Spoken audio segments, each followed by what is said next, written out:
In the name of God, amen. Jesus said to the disciples, or the disciples came to Jesus saying, "Who is the greatest in the kingdom of heaven?" And he put a child in the midst of them and said, "Unless you become like one of these, you will not enter the kingdom of heaven." And he said, "The kings of the Gentiles exercise lordship over them, and those in authority over them are called benefactors. But let it not be so with you. Rather, let the greatest among you become as the youngest, and the leader as one who serves. For who is the greater, one who reclines at table or one who serves? It is not the one who reclines at table. I am among you as one who serves," said Jesus. At the time of Jesus, the tremendous political, cultural, and religious question among the people was really just this: who's king? Who is the king? That's what everyone was asking, and everyone was wondering. The Jews have lived under a king not of their own for hundreds of years. The Romans were their overlords. In times past, there had been Jewish rebellions. And in Jesus' day, there were threats of further rebellions. So to the political and religious leaders in Jesus' day, he was a threat to their power and their authority. Yet again, Jesus called his disciples not to overthrow by force, but by their living. The kings of the Gentiles do that. Let it not be so among you. Let the greatest become as the youngest, and the leader as one who serves. It's hard to read the Bible today with what's happening in Israel, Palestine. Thursday in the Rector's Bible study, we noted how eerie it was to read Isaiah's opening chapters and his prophecy to Israel that they will be invaded by a foreign nation and destroyed if they continue to turn away from God and God's ways. We know that equating biblical history with today's events is a horrible mistake, and yet we know that many do it and allow it to fuel hatred and war. Many allow the wounds of thousands of years ago to shape today. This is likely why Jesus spoke so much of turning the other cheek, of offering your neighbor your coat, of forgiving not 7 times, but 77 times. The conflict in modern-day Israel with the Palestinians is so complex that it's hard to describe it. Our prayer is needed. A few years ago, I kind of stopped having this annual meeting address be strictly a recap of the previous year. As I say, you can read the annual report. I did a mid-year report like that, which is also on our website. You can read that as well. Our senior warden and treasurer and Chad have done an amazing job letting you know of the financial health of our parish. There's so much more in the annual report, and I point it out to you. I am grateful for Catherine's recognition of our amazing staff. Part of why we do have some of a surplus is because we have some unfilled staff positions that will be filled shortly with your prayer. What I want to do now is just just briefly focus on our mission. And to say to us all, with you, to recognize that the pull to division and conflict will not subside in our nation and worldwide anytime soon. After all, we're about to enter another presidential election cycle.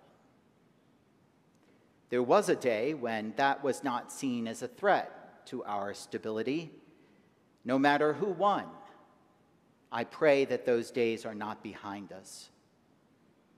Some Christian communities, both to the left and to the right, adopt the mission of their counterpart political party. At times, they almost become indistinguishable from them. And we can almost hear Jesus' response, "Let it not be so among you." Let it not be so among you. Our calling as disciples of Christ is not to win and become the ones in power.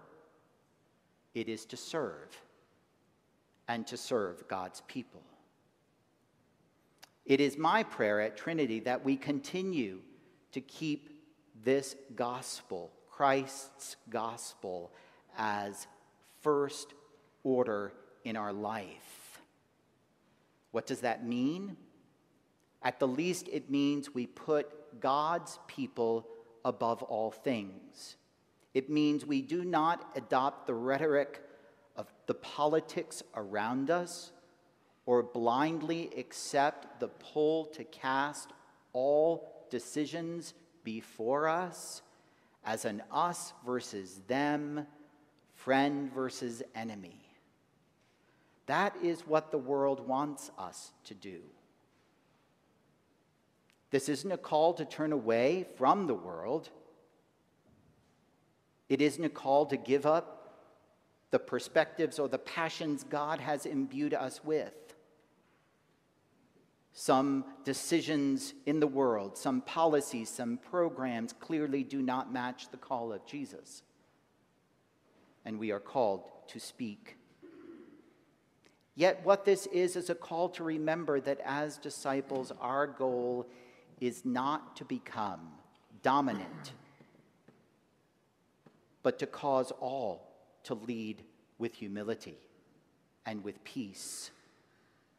Jesus, in his primary sermon, said, "Blessed are the poor, blessed are those who mourn, blessed are the meek, those who hunger and thirst for righteousness, the merciful, the pure in heart, the peacemakers, those who are persecuted for righteousness' sake. Blessed are you when others revile you and persecute you and utter all kinds of evil against you falsely because you are like this. Rejoice and be glad, actually, for great is your reward in heaven." And then he said, "You are the salt of the earth." That's what comes immediately following. You are the salt of the earth. You are the light of the world, a city on the hill. Let your good works show and give glory to your Father in heaven. Because, as we say, the question to all the people in Jesus' day was, who's king? Jesus was out to answer that question. We can see his whole life and mission as answering this question, to demonstrate that there is only one king. That king is not Caesar. It's not even the temple's priests. It's God. And God is calling us to live in this world as it is in heaven. And by living in this world as it is in heaven, this world can be transformed into the kingdom that God dreams of. We have a king who turns the world upside down, as in today's gospel, who goes out into the streets and welcomes strangers to the banquet. We have a king who says how we ought to treat one another, who teaches us how to treat strangers among us, who teaches us how to look at other human beings, and that's what matters the most. No matter where they come from, what language they speak, or who they are. At Trinity, we make a difference by putting Christ's call first and reminding ourselves all of the time that how we live makes a difference, how we treat one another makes a difference.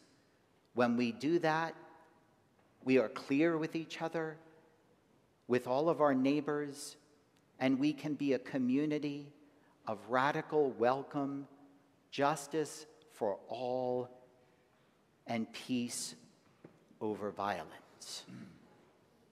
When we are clear, we are free to stand up for and stand up to those who threaten radical welcome, justice for all, and peace over violence.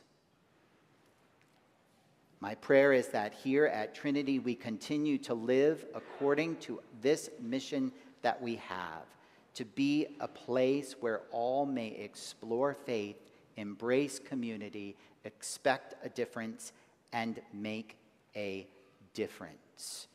We are a place of learning and inquiry where we explore our faith. We are here for one another in times of joy and in times of sorrow. We embrace community.